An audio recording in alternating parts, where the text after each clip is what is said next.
Assalamualaikum warahmatullahi wabarakatuh. Waalaikumsalam warahmatullahi wabarakatuh. Alhamdulillah hari ini kita kedatangan tokoh pencipta lagu, seniman dan budayawan yaitu Kang Maman Piul. Apa kabar Kang Maman Piul? Alhamdulillah. Dan Abah Ukam, terima kasih sudah hadir di podcastnya Aliansi Masyarakat Bogor Selatan. Ini banyak cerita, banyak hal tentang tokoh yang hebat ini. Salah satu seniman pencipta lagu yang sudah banyak ya membuat lagunya sampai terkenal kemana-mana. Nah, beliau lah salah satu tokoh sudah banyak makan nasi bareng. Kang Maman, gimana ceritanya Kang Maman? Ya, alhamdulillah. Perkenalkan, nama saya Maman Piul. Saya seorang violis, juga seorang arranger, dan pencipta lagu juga. Penyanyi juga. Kadang-kadang penyanyi. Jadi saya di sini alhamdulillah, terima kasih juga buat AMBS sudah mengundang saya ke sini untuk kita discuss tentang masalah budaya dan musik. Jadi ya itulah ya. Asam garamnya, pahit manisnya. Cuman pahitnya doang ya. Tapi nggak apa-apa, pahitnya kan obat. Ya, obat pahit jangan dibuang, manis jangan buru. Tapi bukannya udah manis, kan? Nah itu jadi alhamdulillah kita bisa bertemu dengan para netizen. Di sini kita akan discuss mengenai masalah itu tadi, masalah musik, masalah artis, penyanyi dan sebagainya, termasuk masalah royalti. Itu dia. Dan saya Abah Ukam Sitara Balaga.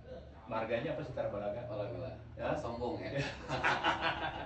Saya sebagai seniman, budayawan juga, pencipta lagu, penyanyi juga ya, dan kita juga ada di manajemen artis dan kita di manajemen collecting juga ya, gitu kan. Kali ini kita diundang sama Kang Ajet nih yang punya podcastnya AMBS, Aliansi Masyarakat Bogor Selatan. Keren ya, masyarakat Bogor Selatan udah punya apa AMBS nih. Dan di sini juga ada lembaga hukumnya ya. Ada lembaga hukum. Nah, tentunya kita akan mengupas nanti bagaimana perjalanan kita seniman ini, para pencipta lagu khususnya, untuk supaya tahu tatanan nih, aturan-aturan rambu-rambunya di situ ya ke depan, supaya kita tidak salah melangkah.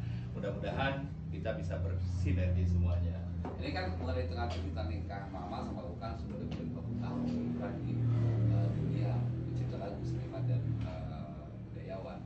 Artinya nih apa sih yang sudah didapatkan selama 50 tahun itu?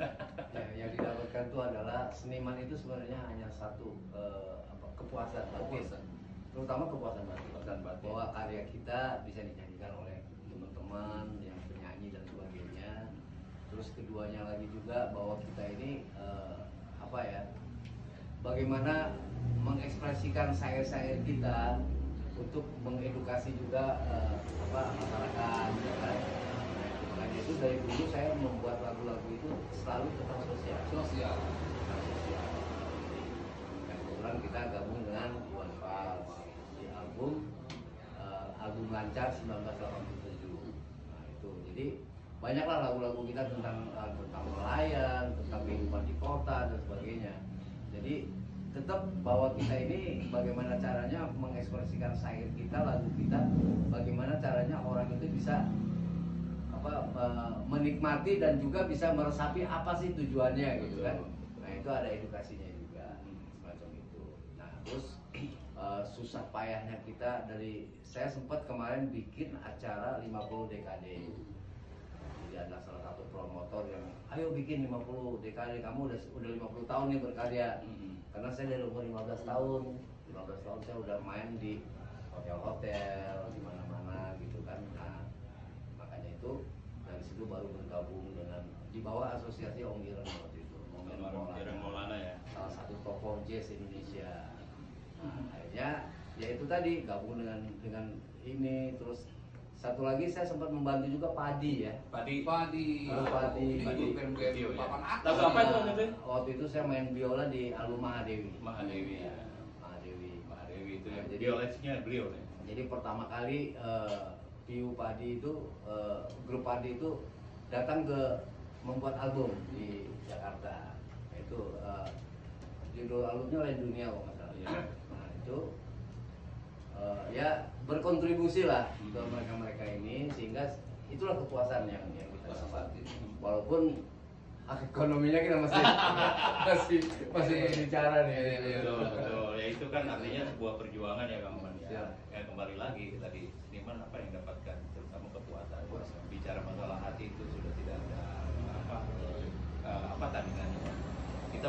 ekonomi bisa diukur, tapi bicara hati itu tidak bisa diukur, luar biasa ya.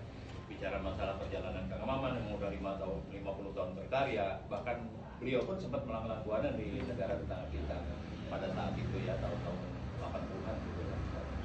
Dan untuk saya pribadi pun saya selalu bersama-sama dengan Kang Maman dan teman-teman yang lain untuk membuat karya bagaimana kita berkompetisi yang sehat. Bahkan saya selalu aktif di organisasi perdamaian dunia PBB.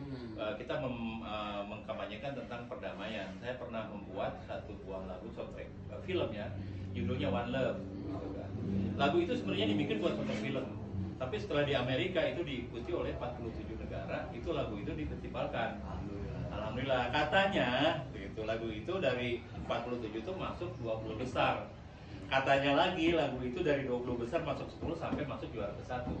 Saya tidak percaya karena bicara teknologi kita jauh tertinggal sama mereka. Nah, masa sih? Tapi yang membuat saya percaya itu apa? Saya diundang sama Menteri Pemuda dan Olahraga gitu kan ke kementerian di sana. Ternyata memang benar di sana sudah disambut ada beberapa menteri dan beberapa anggota DPR gitu kan.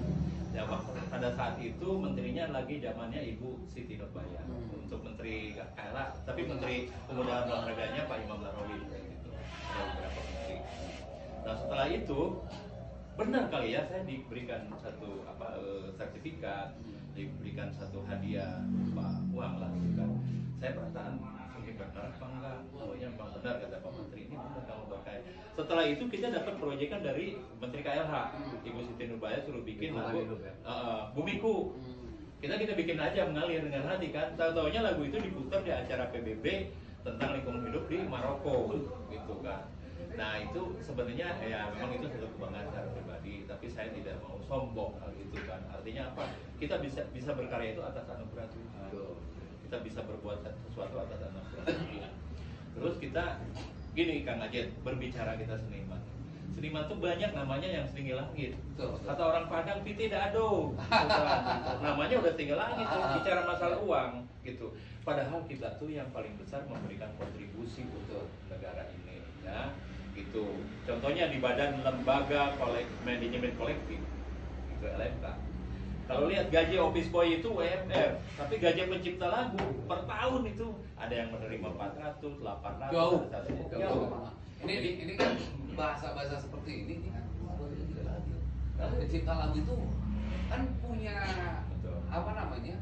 Punya semua yang karyanya itu harusnya sebenarnya pencipta lagu itu bosnya gitu loh. Nah, dia yang punya hak untuk memberikan ke siapa gitu. Tapi ya itu tadi akhirnya sistemnya itu dirubah gitu ya kan.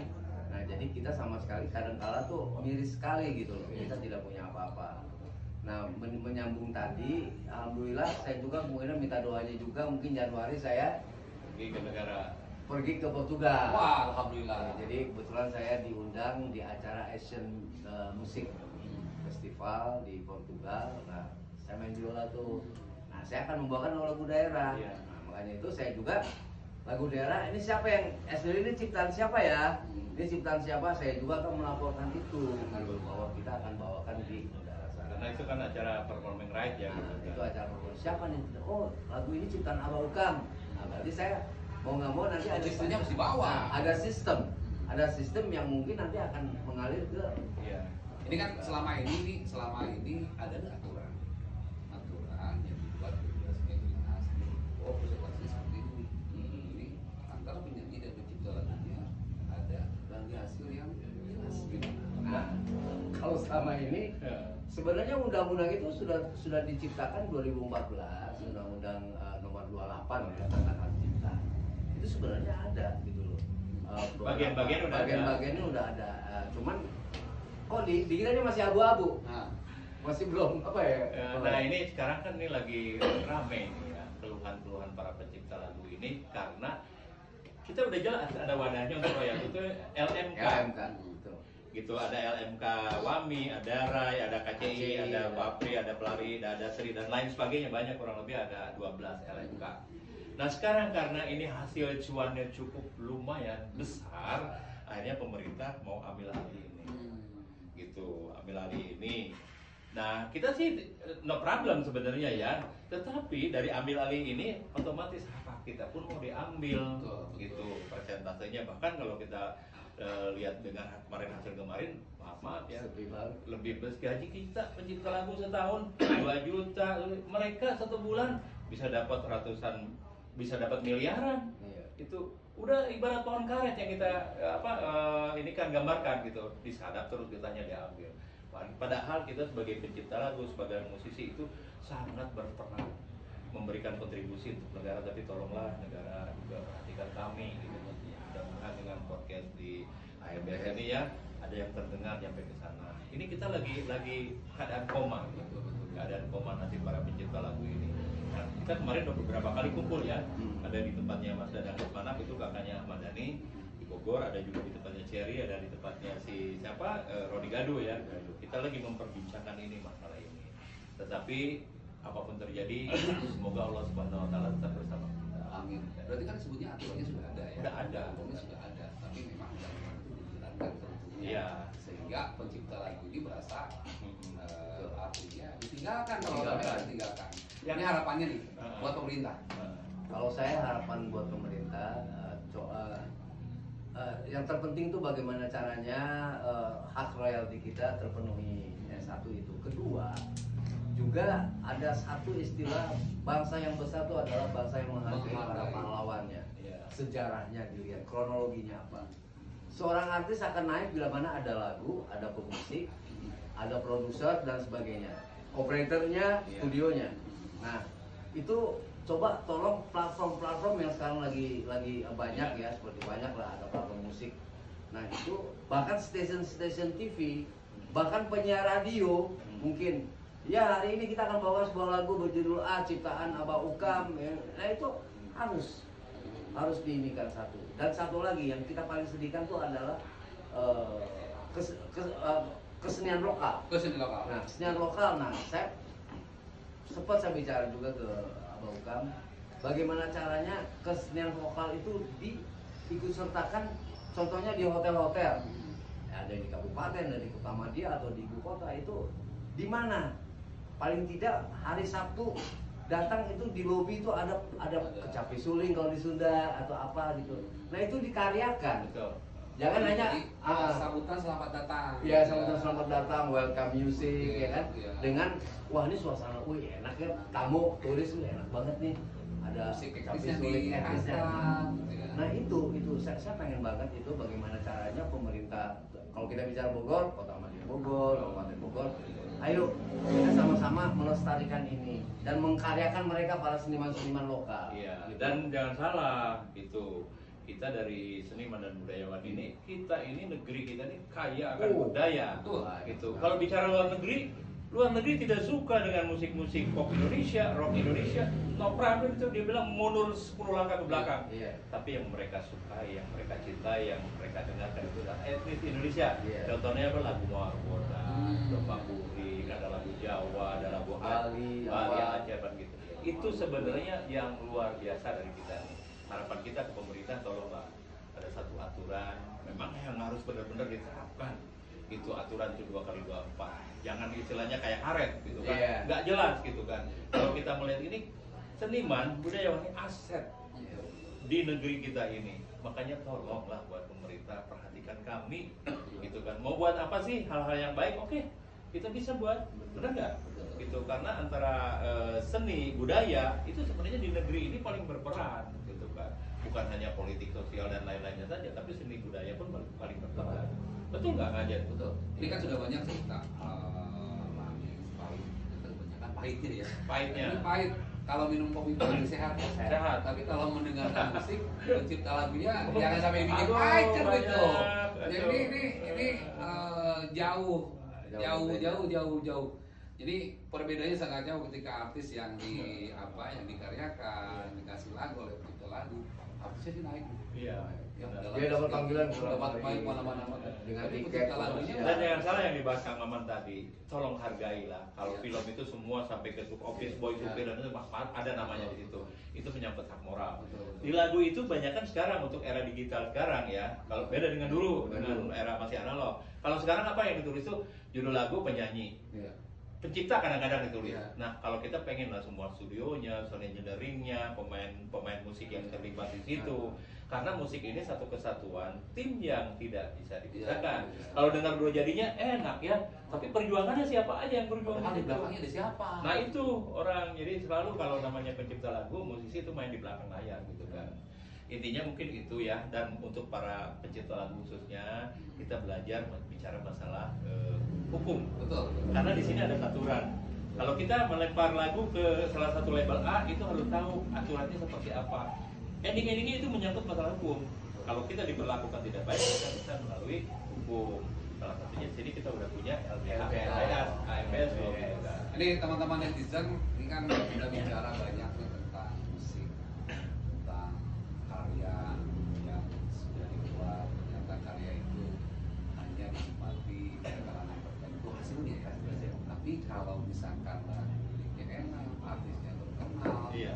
ini kan si pencipta lagunya di belakang gitu. Betul. Kadang-kadang dari dulu ini yang miris, yang seharusnya pemerintah membuat regulasi yang benar-benar regulasi itu dijalankan sehingga haknya daripada pencipta lagu itu terbayarkan. Ya, jangan sampai ekonomi artisnya saja yang terangkat, sedangkan ekonomi si pencipta lagunya tidak terangkat. Ini Contoh yang kayak ini karena aja salah satu kasus kemarin itu Iya. salah satu pencipta lagu dan artis terkenal ya kan?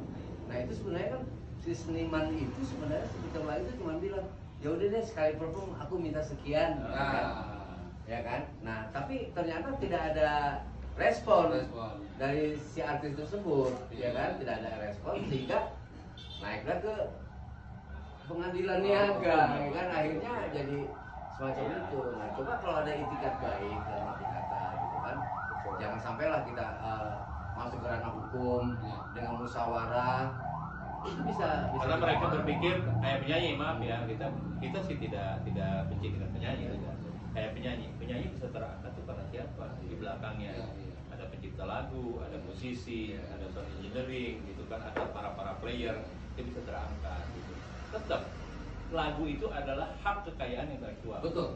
Kita ini para pekerja intelektual. Betul. Itu benar nggak kajiannya? Artinya sampai 70 tahun itu tetap lagu itu mengalir kepada kita. Sampai kita udah meninggal itu mengalir kepada ahli waris kita.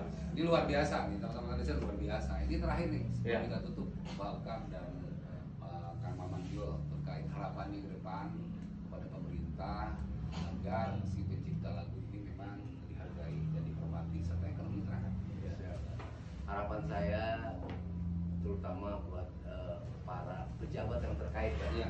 pejabat yang terkait juga mohon izin dengan hormat Bapak Prabowo Presiden Republik Indonesia Yang the best, mudah-mudahan bisa mendengarkan keluhan Amin. kita dan dibereskan kembali, didudukan betul-betul, jadi tidak abu-abu gitu. Betul. Hanya itu satu, dan satu lagi buat regenerasi kaum muda kita terus berkarya, Penerus kita itu. penerus kita. Jadi jangan bosan untuk berkarya dan membawa nama baik negeri kita Oke. untuk keluar. Kira-kira itu. Oke, pesan Abah mungkin untuk generasi muda khususnya penerus kita ya. Kita sebentar lagi juga akan mengenalkan alam ini Iya. berkarya yang baik, yang mengandung etika. Karena Indonesia ini di kita ini sangat beretika. Dan benang merahnya jangan viral tapi tak bermoral. Viral aja sih. Jangan viral tapi tak bermoral. Itu buat generasi muda dan buat pemerintah tentunya yang tadi dikatakan Kang Maman. Mohon izin buat Bapak Presiden yang kita cintai. Semoga Bapak bisa mengkelirkan di masalah ini yang sekarang lagi berproses ya di lembaga hukum ini, antara lagi digodok nih. Hari ini pun ada pertemuan nih Di DPR ya. di DPR RI ini hari ini antara penyanyi, pencipta lagu, musisi, label, kami pada pertemuan. Tapi mudah-mudahan yang saya harapkan ini, karena kemarin tidak ada titik temu terus. Udah begini. Jadi para pencipta lagu khususnya yang tergabung di LMK ini merasa prihatin. Mudah-mudahan ini tersampaikan. Saya yakin Allah akan menyampaikan kepada Bapak Presiden kita yang kita cintai. Hanya Bapak yang itu sama Allah yang bisa menyelesaikan. Amin.